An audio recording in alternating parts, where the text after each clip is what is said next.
And now join me, if you will, while we contemplate the perfect crime. Once you sort of mind the classics, and they become like logos that you see everywhere. The beauty of Hitchcock's work is that the more subtle moments are even more powerful and more lasting, I think, ultimately. In the less bravura scenes in pictures like Psycho.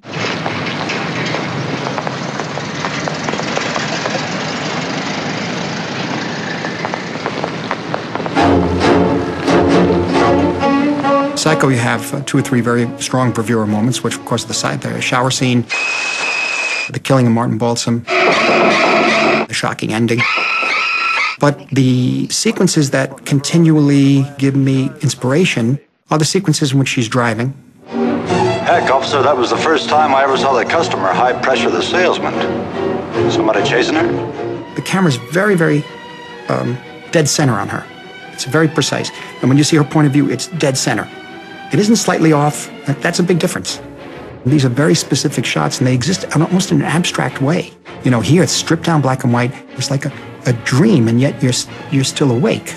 And you know with that music, too, that something terrible is going to happen to her.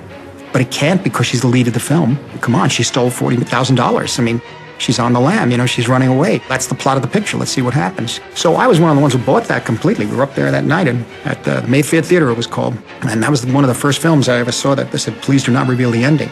We were yelling at people as they were coming out of the theater saying, what happens? I said, oh, don't ask him, don't ask him. And people, no, we're not saying. We're all laughing and running. It was like a circus. A circus. Good evening, ladies and gentlemen. And good evening to the rest of you as well. We've ceased being particular. How do you know what the world is like? Do you know the world is a foul sty? Do you know if you ripped the fronts off houses, you'd find swine? The world's a hell. What does it matter what happens in it? Wake up, Charlie. Use your wits. Learn something. Hitchcock worked in Germany for a while. He saw what the German expressionist filmmakers were doing with shadows and ominous kinds of effects. So he put together these and many more influences that came to him, started using them in ways that nobody had ever used them before. Now his influence has gone out to other filmmakers all over the world. Try to name a thriller that isn't in some way, shape, or form associated with Hitchcock. The nomenclature of that, I think he really introduced into modern cinema. That didn't exist prior to him being here. I borrow from Hitchcock. Everybody borrows from Hitchcock. But there's nobody who carries the legacy of Hitchcock. Just as there's no one who carries the legacy of Howard Hawks or John Ford. These guys were artists who had a very particular point of view. They were expressing things personally in the form of a Hollywood movie. Hitchcock was really one of the first directors who understood how to use that subjective camera point of view of watching what was happening to create suspense. I love that. I mean, I'll definitely do that. Even before Josh was killed in Hostel, the whole opening shot where we don't know where we are, we don't know what this place is, it's all shot through a little hole in a bag, and it's just sort of looking around the room, and we're just getting little pieces of information as the character gets. I mean, you can trace that going all the way back to Rear Window.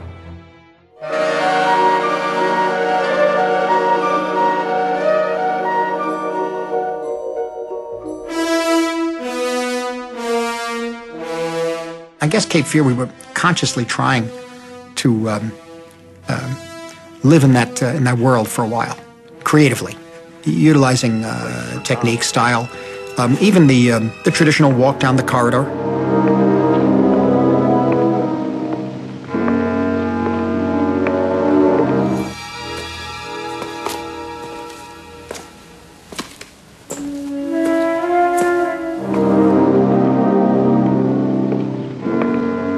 At the end of the corridor, you don't want the person to go in, but they do go into the room, and there's Uncle Max there, sitting on the stage, smoking a cigarette. Juliette Lewis goes down the aisle to the stage. Hi. Oops. Am I busted?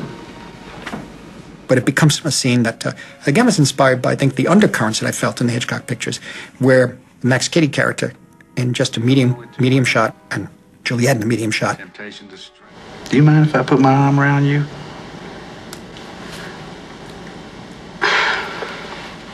And it was an emotional and psychological violence that's that he does to her.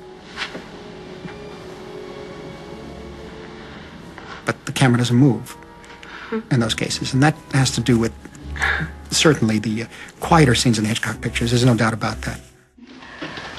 Charlie, I didn't mean to hurt you. I was just fooling. It was nothing. There's so much more than just quick cutting and shock moments in Hitchcock. A very good example of a Hitchcock type of film would be the Bourne films. They're not stolen out of Hitchcock, but they're clearly influenced by Hitchcock. I'm an American. Now, those scenes are much more graphic than anything that Hitchcock ever did. But that's because you can do more graphic stuff today. He couldn't. He was limited by the ratings code. There are a lot of directors that draw directly from Alfred Hitchcock, and the one that comes to mind more than any other is Steven Spielberg. They had all this disastrous trouble with the mechanical shark. So all of a sudden, Spielberg was left with, okay, I've got to tell the story like Hitchcock would have, which is that you don't show the shark for most of the movie. You see the reactions of people to the shark, you see the shark towing things through the water, you see the blood, you see people being yanked underwater, but you never see the shark. And that's something Hitchcock would have done. There are some filmmakers who have made it almost a specialty to be influenced by Hitchcock. The most famous of them is Brian De Palma.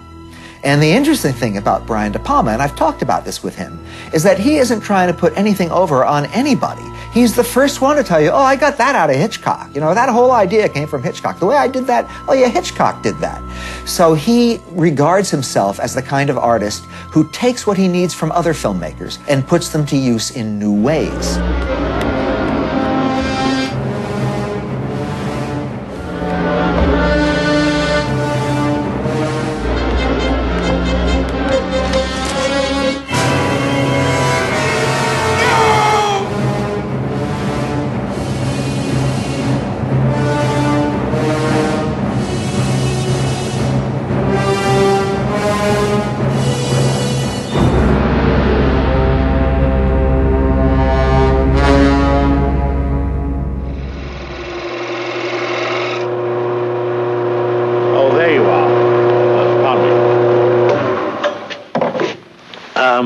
Good evening, fellow hobbyists. I've decided to do it myself.